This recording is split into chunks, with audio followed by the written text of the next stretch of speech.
전 아무것도 모르고 있었는데 성당에 있으니까 김수환 주경님도 계시고 뭐 여러 주교님들 신부님들과 함께 이 사회 이 온 세상의 문제 그리고 사춘기를 겪으면서 인생의 문제를 보면서 많은 문제들을 보면서 도대체 이 그 천주교에 나와서 이 그리스도교 신앙이 어떻게 이 오늘 내가 살고 있는 살면서 겪는 문제들에 대해서 정말 그 답을 주느냐, 제가 아주 정말 그 간절한 마음으로 제가 찾아 나간 길입니다. 그걸 이제 여러분들하고 지금 나오는데, 한마디로 말하면 순종의 그리스도, 순종하는 그리스도. 뭐 요즘 같은 세상에 인간을 굉장히 그 강조하고 띄우는 데서 하느님에게 순종한다고 해서 조금 이 귀에 좀 듣기가 거북한 그러한 표현이지만, 그러나 그 안의 내용은 훨씬 더 인간을 위한 인간적인 그 내용이 담겨 있는 것이라고 생각해서 여러분들과 그냥 나누는 마음으로, 제가 찾아온 이 교회 덕분에, 교회 안에서 찾아온 길을 여러분과 함께 이렇게 나누는 겁니다. 요한복음 17장 4절에 저는 아버지께서 맡기신 일을 끝내어 땅에서 아버지를 영광스럽게 했습니다. 그러니까 아직 제 때가 오지 않았습니다. 그러다가 예수님의 십자가의 때가 가까웠을 때 드디어 때가 왔습니다. 요한복음 17장 맨 앞부분에 아버지께서 아들을 영광스럽게 하고 아들이 아버지를 영광스럽게 할 때가 되었습니다. 그 때는 뭐예요? 아들이신 예수께서 아버지께서 맡기신 일을 끝내어서, 그러니까 그 순종을 함으로써, 순종을 완성시킴으로써 아버지를 영광스럽게 하는 그 때입니다. 즉 아들의 십자가의 죽음은 성부께서 뜻으로서 아들에게 맡긴 일이다. 그 뜻으로서 맡긴 일이며, 이것은 아버지를 영광스럽게 한다고 확실하게 말하고 있습니다. 같은 맥락의 말씀이 요한복음 8장 28절의 말씀입니다. 당신들이 사람의 아들을 높이 들어 올리게 될 때 그제야 내가 그 사람이라는 것을, 또 내가 스스로는 아무것도 행하지 않고 아버지께서 내게 가르쳐 주신 대로 말한다는 것을 알게 될 것입니다. 여기서 예수님께서 십자가에 매달려 죽으신 것은 성부의 뜻을 실천하는 것임을, 그것이 잘 드러납니다. 그러면 아버지께서 맡기신 일이란 무엇인가? 9장 4절, 요한복음 9장 4절에서 대답을 찾을 수 있습니다. 우리는 나를 보내신 분의 일을 낮 동안에 해야 합니다. 밤이 올 터인데 그때는 아무도 일할 수 없습니다.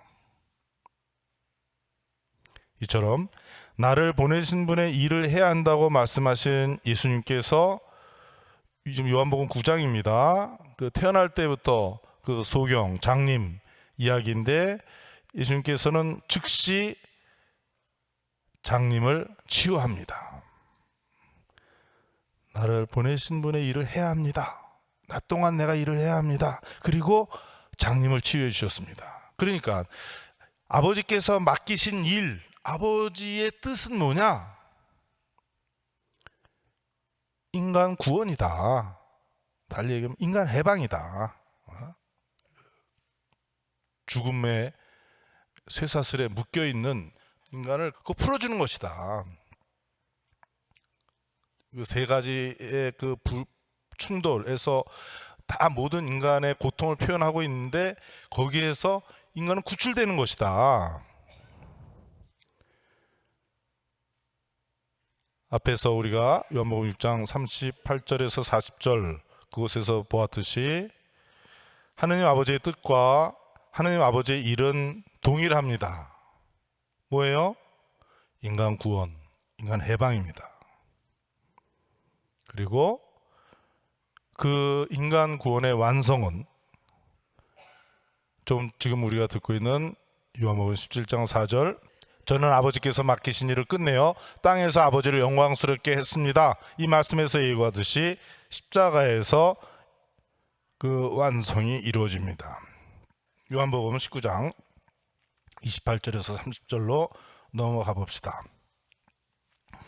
그때 예수께서는 이미 모든 것이 이루어졌음을 아시고 성서 말씀이 이루어지도록 목마르다 하고 말씀하셨다. 거기 식초가 담긴 그릇이 있었는데 사람들이 식초를 해면에 듬뿍 적셔 히솝 가지에 꽂아서 그분 입에 갖다 대었다. 예수께서는 식초를 받은 다음 다 이루어졌다 하시고는 머리를 숙이며 영을 넘겨드렸다. 여기서 요한복음을 쓰신 요한 성인께서는 예수님의 십자가 죽음에서 하느님의 뜻이 완수되었음을 매우 강조하고 있습니다. 그래서 이처럼 조금 전에 들으신 28절에서 예수께서는 이 모든 일이 이루어졌음을 아시고 라고 기록하고 다 이루어졌음을 아시고 그 다음에 하신 말씀이 뭐예요? 즉시 다 이루어졌다 라고 표현을 하고 있습니다.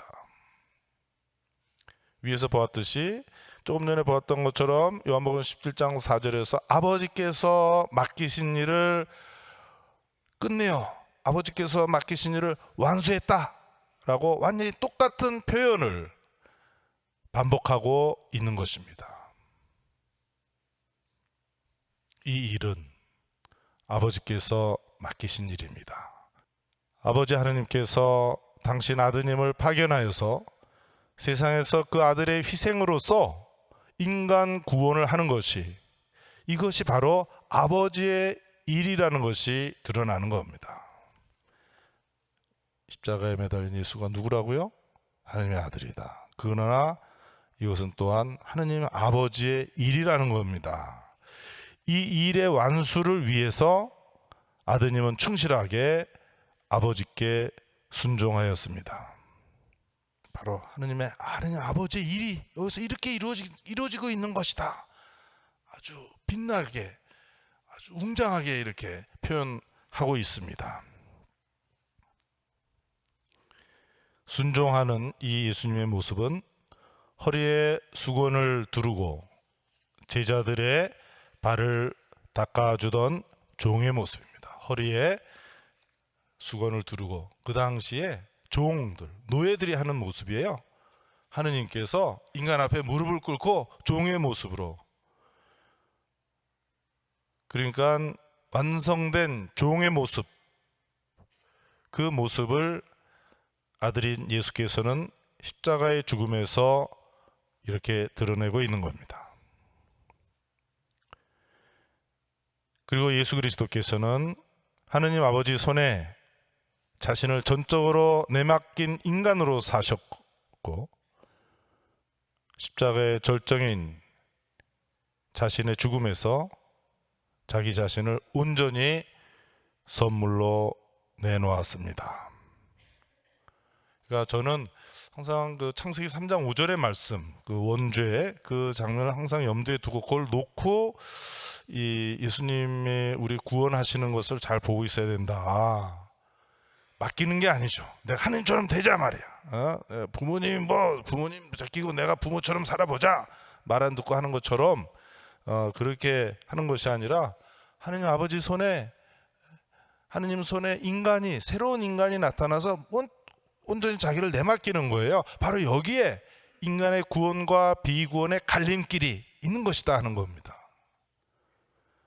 그러니까 제가 이번에 여러분에게 계속 드리고 싶은 말씀은, 우리가 구원을 찾는데 계속 바로 이렇게 십자가 밑에 보이지 않습니까? 항상 어떻게 해서 우리가 여기서 구원이 이루어진다고 하는 것이냐, 그것을 성경은 이렇게 우리들에게 선물하고 우리에게 설명하고 있습니다. 하느님 아버지 뜻에 완전히 순종한다는 것은 바로 이 죽음을 통해서 표현하죠.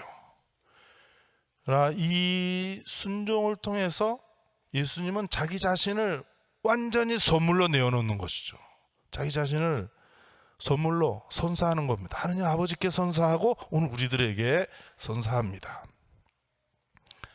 그래서 다시 저는 신약 성경의 히브리서 말씀으로 잠깐 돌아갔으면 좋겠습니다.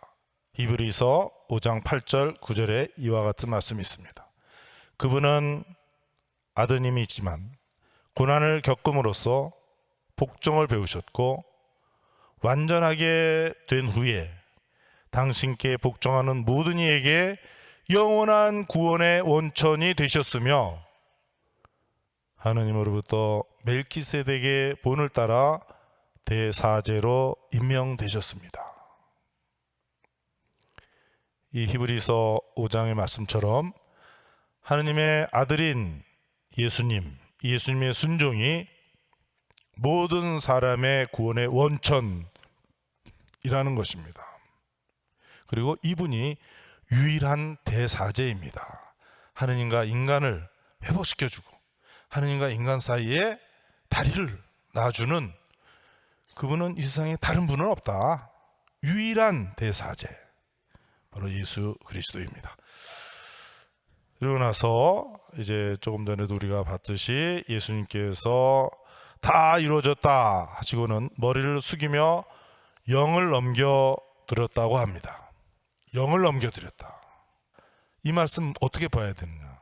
순종하는 죽음으로써 하느님 아버지의 일, 뭡니까? 인간 구원이라는 하느님 아버지의 일을 완성했다. 예수께서 아드님으로서 새로운 인간으로서 그래서 아버지의 일을 완수함으로써 인간에게 성령을 넘겨주신 거 아니냐. 아버지의 일을 다 이루었는데 아버지의 일이 뭐예요? 우리에게 하느님의 숨을 다시 되돌려주는 거 아니냐.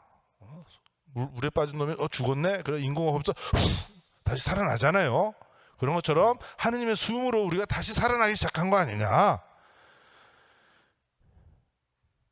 그래서 여기서 우리는 성령 강림을 볼 수 있지 않냐. 우리가 성령 강림 그러면은 루카가 전한 성령 강림을 우리가 먼저 얘기하죠. 루카가 첫 번째는 예수행전, 복음서죠. 루카 복음서, 사도행전 1부 2부인데 거기에 성령께서 불모양으로 이렇게 내려왔다. 요한복음에서는 어떻게 하고 있어요? 우리가 아는 요한복음에서는 예수님께서 부활하신 다음에 제자들에게 오셔서 성령을 받아라. 이게 성령을 들여주셨다. 그러니까 우리가 생각하는 성령은 루카가 말하는 사도행전에서만이 그 성령이 그것만은 아니지 않냐. 이렇게도 보고 저렇게도 보고 언제 내렸는지는 우리가 죽고 나서 하느님한테 가서 물어보고 정확하게 이때다. 누가 요즘에 스마트폰으로 찍은 것도 아니고 딱 시간을 딱 잡아서 그냥 딱 스톱워치로 이때를 이렇게 잡은 건 아니고 그러나 이제 성령 강림을 이렇게 이 각도에서 보니까 이때네 저 각도에서 보니까 저 때네 이러면서 이제 보도하고 있는데 저는 여기에서 이렇게 분명히 성령을 보내주시지 않았냐. 그러면서 새 인간을 창조하신 것이다. 창세기 2장에서 먼지로 진흙으로 이렇게 빚은 다음에 하느님께서 숨을 불어넣어 주셨잖아요. 그러면서 아담이 창조되었다. 창세기 2장의 버전에서는 그렇게 보도하고 있는데 이렇게 인간에게 십자가에서 순종의 죽음으로써 인간 구원이라는 하느님 아버지의 일을 완수함으로써 인간에게 성령을 보내주시지 않았느냐. 그래서 새로운 인간을 창조하셨다. 바오로 사도는 이것을 새 아담이라고 얘기하지 않았습니까? 그리고 예수님께서 부활하셔서 제자들에게 숨을 불어넣어 주시며 성령을 선사하셨습니다. 성령을 받으시오. 그러니까 이제 그 십자가의 죽음과 부활은 떼어놓으면 안 되죠. 동전의 양면과 같습니다. 이 손바닥 같아요. 손바닥 앞하고 이 등하고 손바닥하고 뭐 어떻게 잘라요? 어디까지가 등이고 어디까지가 손바닥이야. 그래서 우리는 항상 파스카 이 십자가의 죽음과 부활을 함께 이렇게 보는 사람으로서 십자가에서 돌아가시면서 성령을 내려주시고 또 부활하셔서 제자들에게 또 성령을 받으시오라고 성령을 선물로 내려주셨습니다. 죽음과 부활로서 이렇게 새로운 세상을 창조하신 것이다. 옛날 창세기 1장 2장에서 하느님께서 세상을 창조하셨는데 세상이 죄와 죽음으로 이렇게 고통 속에 있는 것인데 새로 창조했으면 그 다음에 또 망가지면 어떻게 하느냐? 걱정 안 돼요? 걱정? 예수님께서 최후 만찬 때 뭐라 그러셨어요? 우리 미사 때마다 이는 새롭고 영원한 계약을 맺는 내 피의 잔이다. 내 십자가의 피로서 이 십자가의 죽음과 부활로서 하느님께서 우리 인간과 새로운 계약인데 이것은 영원한 계약이다. 우리가 이것을 머릿속에 넣고 있어야 되겠습니다. 이제 이 새롭게 창조하신 이 새 창조는 이제 영원히 이루어지는 것이다. 다시 부패되고 다시 이것이 무효화되지 않는 것입니다. 그러면서 우리가 지금 이 미사에 와서 바로 이 예수님과의 새로운 그리고 영원한 계약의 잔치인 미사에 참여하고 있는 것입니다. 내가 오늘 살고 있는 세상은 이처럼 하느님 아드님께서 우리와 같은 인간이 되시고 그리고 아버지 하느님에게 지극히 친밀하신 그 순종으로 말미암아, 그러니까 아들로서, 사랑받는 아들로서 응답하는 그 순종으로 말미암은 새로운 세상에 살고 있는 것이다. 우리가 오늘 성령과 함께 새롭게 우리가 이 세상을 살고 있는 것입니다.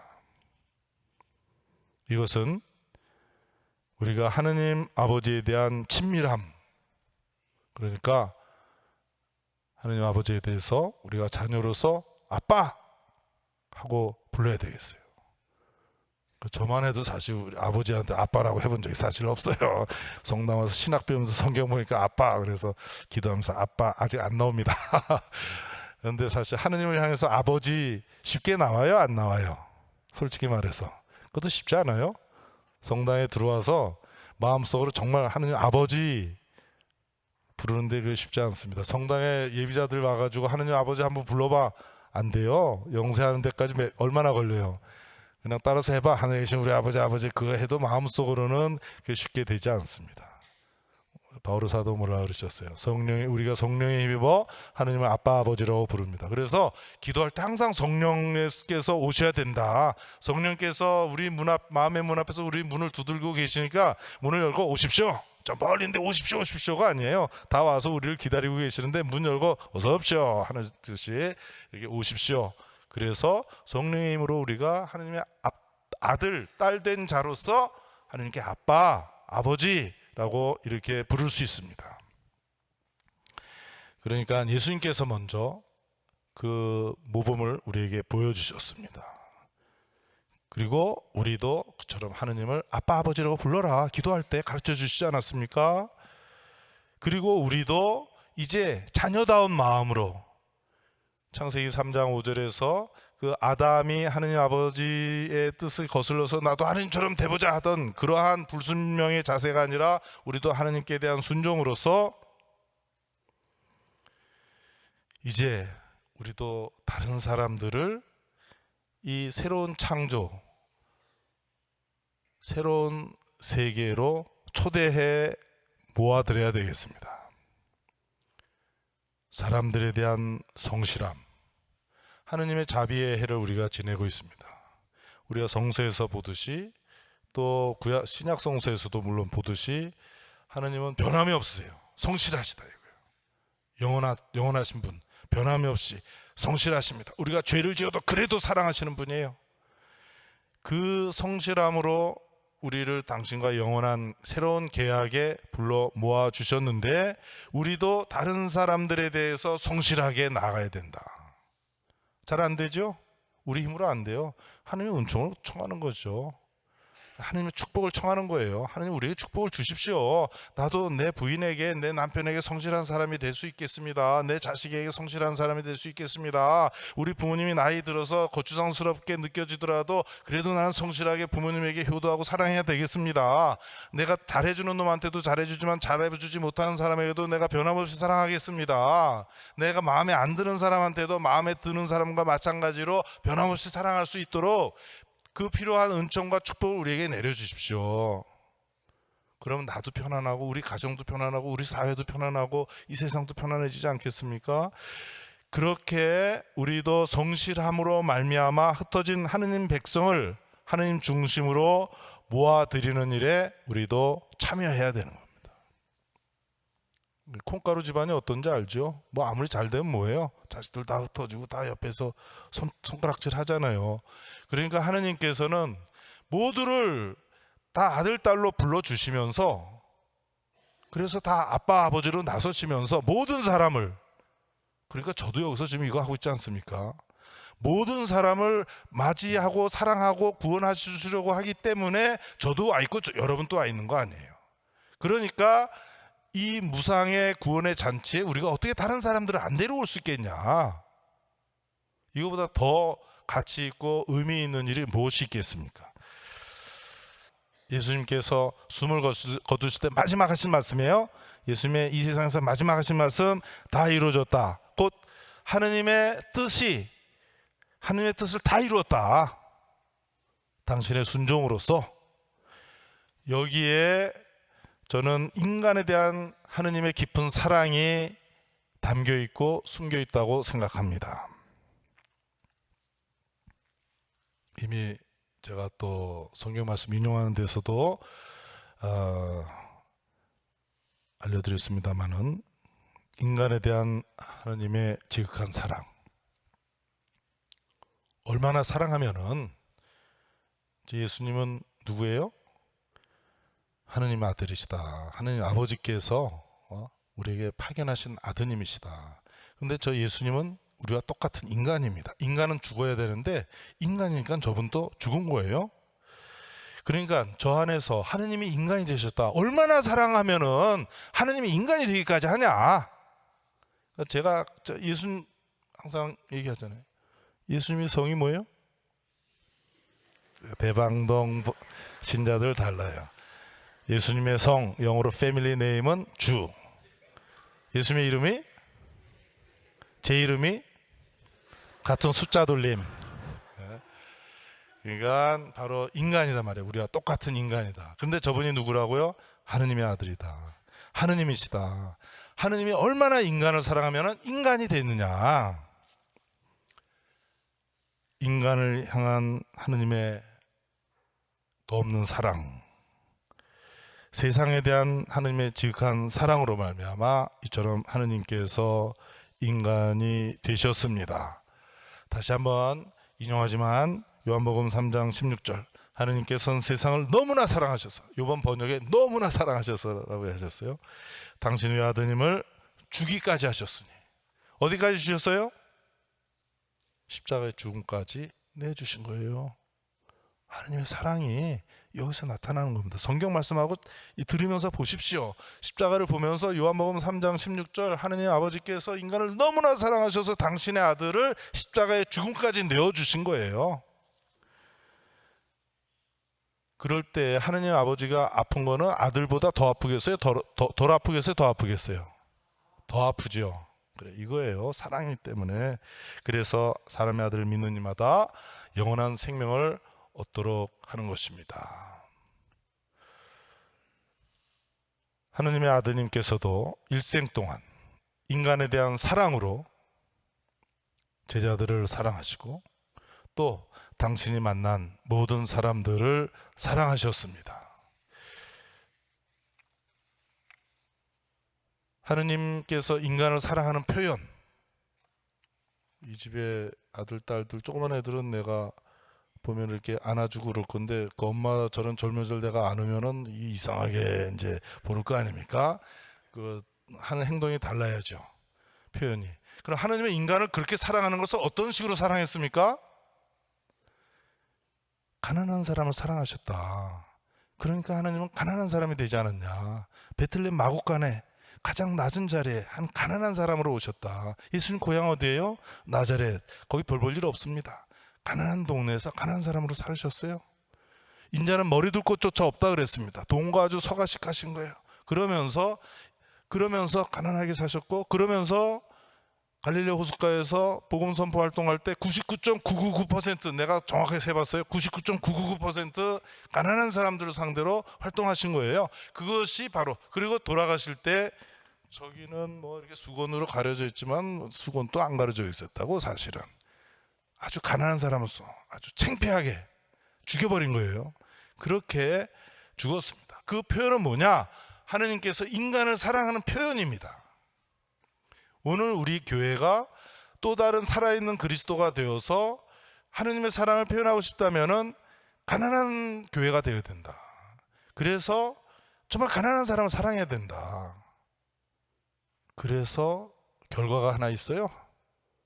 저 같은 놈이 또 이렇게 교회 안에 들어와서 또 신부도 하고 있습니다.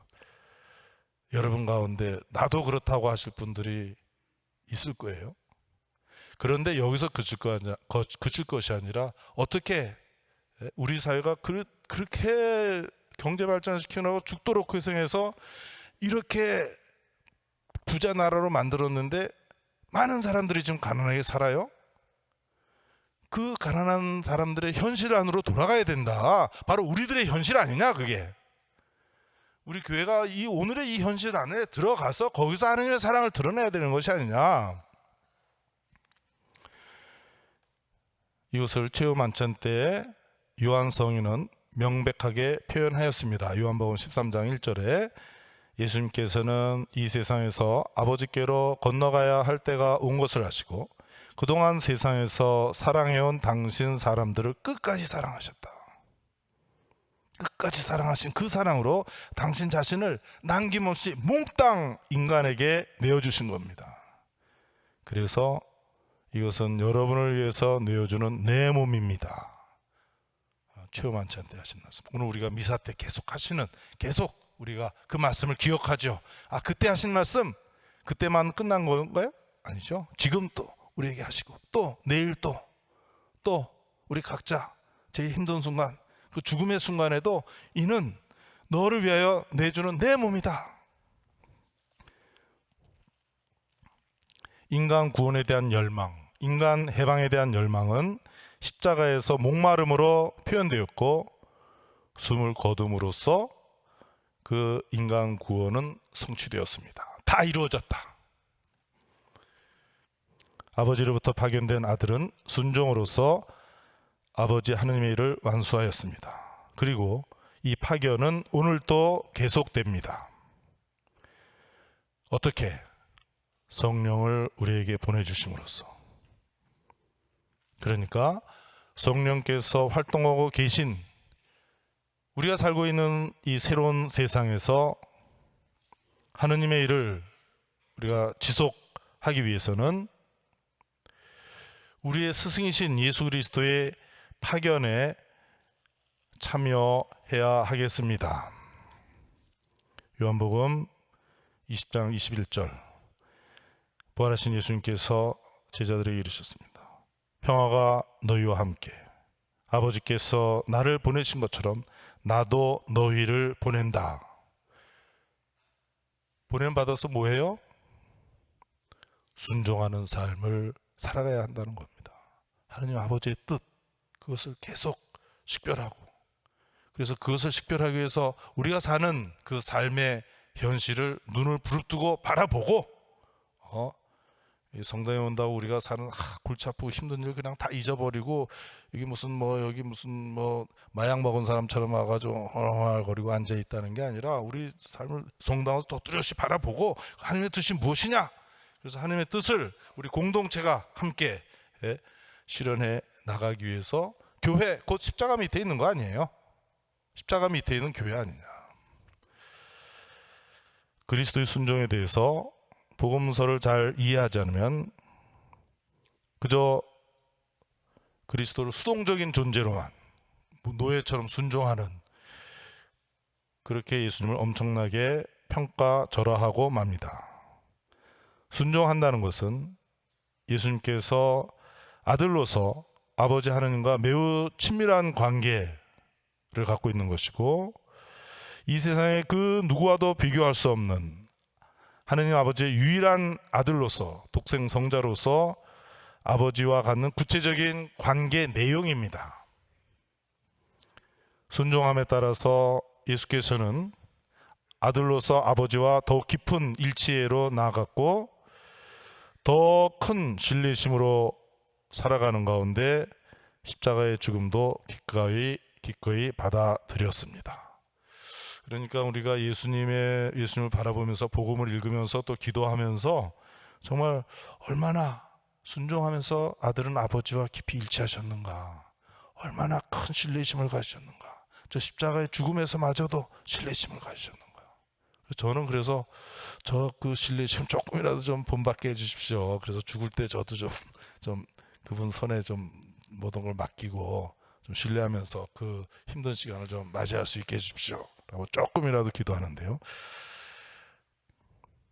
아버지의 뜻은 결코 아들을 아무 판단 능력 없이 그저 맹목적으로 하느님 아버지께 따라가기를 바라는 것이 아닙니다.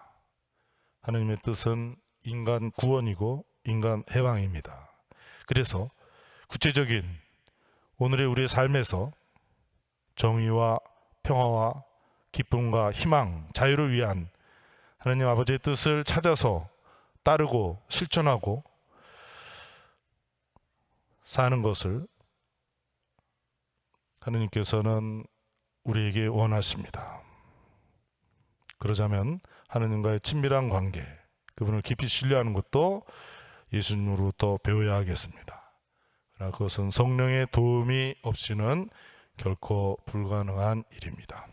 자, 결혼식하고 끝나는 경우도 있어요. 그렇죠? 가끔 가다 보면 결혼식하고 신혼여행 갔다가 와서 각자 집으로 가는 수도 있잖아요. 제가 지난 시간에 말씀드렸던 것처럼 결혼식 하는 거하고 결혼 생활하는 거하고는 좀 다르지 않냐? 자, 결혼식 안 한 사람의 내가 하고 결혼식 한 거하고는 다르지만은 결혼 생활하고 다른 것처럼 성령께서 오셔야 된다. 새로운 세상에서 살아야 된다. 성령이 왔어. 근데 성령을 따라서 살아야 될 거 아니에요. 자, 이렇게 해서 성령이 왔단 말입니다. 그 아담이 불순종으로 함으로써 말미암아 하느님의 숨결을 다 잃어버리고 비참한 상태에 놓이게 되었다. 그래가지고 자, 하느님이 약속을 하시고 그래서 성령으로 말미암아 새로운 인간, 하느님의 아들이 인간이 되었단 말이죠. 그래서 그분의 삶은 한마디로 순종하는 삶이었다. 순종을 완성시킴으로써 인간에게 성령을 보내주셔서 인간이 구원된 삶을 살도록, 해방된 삶을 살도록 해준 것이다. 여기까지 얘기한 거예요. 그렇죠? 그럼 어떻게 해야 돼? 그리고 가? 결혼식하고 각자 집으로 가요? 신혼여행 갔다 와서 그게 안 된단 말이죠. 그러니까 이제 우리는 어떻게 십자가에서 강림하시는 성령을 따라서 살 것이냐, 하느님의 영을 따라서 살아가는 새로운 인간이어야 된다. 바로 이것이 우리 그리스도 신자의 삶입니다. 우리에게 성령을 보내주시기 위해서 십자가 위에서 목말라 하시던 예수님이십니다. 들립니까? 목말라, 목마르다, 목마르다 하셨어요. 무슨 목마름이에요? 예수님께서 목말라 하셨습니다. 요한복음 4장에서 보셨듯이. 그런데 그것은 구약 성경에서부터 하느님의 목마름은 계속 표현되어 나옵니다. 암사 스님이 시냇물을 그리워하듯 하느님, 제 영혼이 당신을 이토록 그리워합니다. 제 영혼이 하느님을, 제 생명의 하느님을 목말라 합니다. 그 하느님의 얼굴을 언제 나가서 배울 수 있겠습니까? 시편 63편에서는 이렇게 말하고 있습니다. 하느님, 당신은 저의 하느님, 저는 당신을 찾습니다. 제 영혼이 목말라 합니다. 성령을 목말라 하는 인간의 모습입니다. 예수님께서 루카복음 19장에 내가 세상에 불을 지르러 왔다. 그 불이 이미 타올랐으면 얼마나 좋으랴. 루카는 사도행전에서 성령이 오실 때 무슨 모양으로 왔다 그랬어요? 불 모양으로 왔다. 그러니까 바로 불을 지르러 왔다. 성령을 보내주고 싶어 하시는 겁니다. 요한복음 4장에서 내가 주는 물을 마시는 사람은 영원히 목마르지 않을 것이다. 영원한 생명을 누리게 하는 물. 요한복음 11장에서 목마른 사람 다 나에게 와서 마셔라. 이는 당신을 믿는 이들이 받게 될 성령을 가리켜서 하신 말씀이었다. 목마르다. 그러니까 성령에 대해서 무관심하다는 것은 불효자식이나 마찬가지죠. 하느님께서 결국 우리 인간에게 구원의 선물로 완성시켜 놓은 것이 뭐예요? 하느님 자신 아닙니까? 하느님 자신을 우리에게 선물로 주시는 거예요. 그게 성령이시다. 이렇게 목말라 하고, 또 인간이 결국 우리의 목마름은 바로 성령을 찾는 거 아시냐? 성령을 찾는 것이 아니냐? 그래서 십자가에서 또 부활해서 우리에게 성령이 선물로 주어지는 겁니다. 이제 그거를 이제 사순절, 부활절, 오순절, 성령 강림 이렇게 해가지고 우리가 이제 전례에 따라서 이렇게 살도록 교회에서는 이 방식을 따르는 거죠. 그러면서 예수님 부활 맞이하고 동시 상영하면 안 되잖아요. 영화 동시 두 개 보면 안 되잖아요. 하나하나 봐야 되는 것처럼 예수님 순환, 예수님 부활, 성령 강림. 그러면서 올해 우리가 성령 강림 날 또 주교님도 오셔서 견진송사 이렇게 받는 겁니다. 그러니까 우리는 성령을 받는다는 걸 굉장히 중요하게 여기는 거죠. 결혼 생활을 하는 것처럼 우리가 성령을 받아서 새 인간의 삶을 사는 것입니다. 다시 한번 얘기하지만 아담은 불순종으로서 인간이 하느님이 되고자 했어요. 새 아담은 순종으로서 하느님이 인간이 되었습니다. 그래서 우리가 이분의 순종을 통해서 그 집 딸 첼리나 사람이 아니에요. 사람의 딸, 사람이죠. 하느님의 딸, 하느님이 아니에요. 구원된 하느님, 창조된 하느님의 딸, 하느님의 아들이 된 거 아닙니까? 교부들도 조심스럽게 얘기합니다. 우리가 하느님의 자녀예요. 하느님의 자녀, 신성을 가지고 있는 신성에 참여한 존재라는 겁니다. 그래서 순종은 인간의 위대함을 나타내는 것이다. 새 아담이 인간으로서 하느님에게 순종함으로써 인간은 한 신이 된 것이다. 어떻게 보면은 이 위대함이 나타나는 겁니다. 극적인 반전이 이렇게 이루어지는 것이에요. 자, 우리가 매일 숨을 쉬면서 사는 것은, 이 세상에 사는 목적은 이것을 완성하기 위해서 하는 것이죠.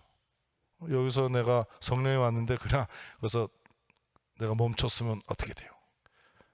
어머니 뱃속에서 사산하는 것처럼 그냥 내가 그냥 멈추는 거 아니에요. 이러면 안 되죠. 이거 계속 내가 숨을 쉬면서 살아가야죠. 어머니 뱃속에서 아기로서 살아가는 것처럼 내가 여기서 하느님의 성령을 따라서 계속 살아간다. 그래서 우리는 성령으로 말미암아 그리스도와 하나가 되었습니다. 그러니까 우리가 그리스도처럼 살아가는 겁니다. 곧 새 인간의 삶입니다. 그러니까 그리스도처럼 살아가는 삶은 뭐예요? 예수님이 어떻게 살았어요? 하느님을 사랑했잖아요. 또 사람을 사랑했잖아요. 그렇죠? 여러분 하느님 사랑합니까? 안 합니까? 사랑하고 있잖아요. 조금 2% 부족해서 그렇지. 근데 2% 부족한 채로 그냥 여기서 오래 사는 게 나아요. 100% 하느님 사랑하면 그냥 직천당 가면은 그냥 됐어요. 하느님 그냥 천천히 갑시다 하고서 2%만 남겨놓고 가면 좋겠습니다. 또 여러분 사람을 사랑해요? 안 해요? 자식들도 사랑하고 뭐 또 집에 가서는 또 인상 쓸지 몰라도 지금은 또 이렇게 또 마누라도 생각하고 남편도 생각하고 다 부모님도 다 사랑했죠. 몇 프로 부족해요? 3%. 우리가 조금 부족한 채로 살지만 그거 완벽하게 하면은 하느님 빨리 오라 그래서 야 너는 참 이렇게 훌륭하니까 좀 빨리 와라. 보고 싶다. 노 땡큐. 천천히 가겠습니다. 근데 이미 우리는 사랑하는 삶을 살고 있지 않습니까? 하나님을 사랑하는 삶을 살고 있어요. 사람들을 사랑하는 삶을 살고 있습니다. 하나님을 사랑하려고 노력하고 있잖아요. 그게 안 돼서 내가 하나님 앞에서 죄인입니다. 부족합니다. 이렇게 얘기하고 있지 않습니까? 그래서 우리가 그리스도의 일생을 따라 이끌었던 그 성령을 따라서 우리가 그리스도를 따라서 사는 삶, 그것은 바로 그리스도가 부활하신 것처럼 우리가 완성되는 삶이다. 우리가 부산까지 가려면은 부산가는 기차 타면 돼요. 그렇죠? 우리가 바로 그리스도를 따라서 살려면은 그리스도의 몸인 교회 안에 있으면 됩니다. 그럼 가만히 있어도 부산 가는 것처럼 교회 안에서 우리가 함께 공동체를 이루면서, 그러니까 교회 안의 공동체는 우리 교구 또 교황님과 함께 우리 본당에서 우리 구역반 소공동체에서 교회로서 그리스도의 몸인 교회로서 우리가 살면서 우리가 가는 것은 성령을 따라서 그리스도를 뒤따르는 삶이라고 할 수 있겠습니다. 성바 성자와 성령의 이름으로 아멘. 성령에게 처음부터 끝까지 충실하셨던 그래서 성령과 함께 하느님 아버지에서 천상 모회관을 쓰신 성모님을 생각하면서 성모송 같이 바칩시다. 은총이 가득하신 마리아님 기뻐하소서. 주님께서 함께 계시니 은중에 복되시며 태중의 아들 예수님 또한 복되시나이다. 천주의 성모 마리아님 이제와 저희 죽을 때 저희 죄인을 위하여 빌어주소서. 아멘. 성부와 성자와 성령의 이름으로 아멘. 내가 이제 축복을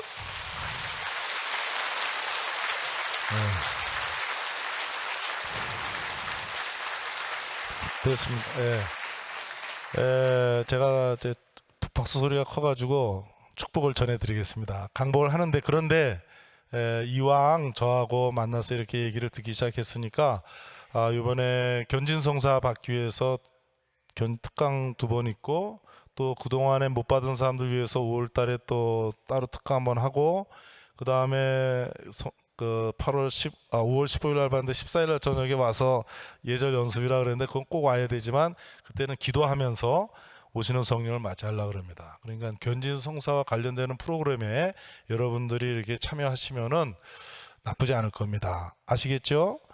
순순히 말할 때 오세요. 그거는 지금 평화방송 텔레비 카메라는 없지만은 우리 저 모퉁이 또 우리 본당 사진 기자들이 사진 찍을 거니까 잘 나오시기 바랍니다. 아시겠죠? 주님께서 여러분과 함께 전능하신 천주 성부와 성자와 성령께서는 여기 모인 모든 이들에게 축복을 내리시어 길이 머물게 하소서. 성부와 성자와 성령의 이름으로 아멘. 감사합니다.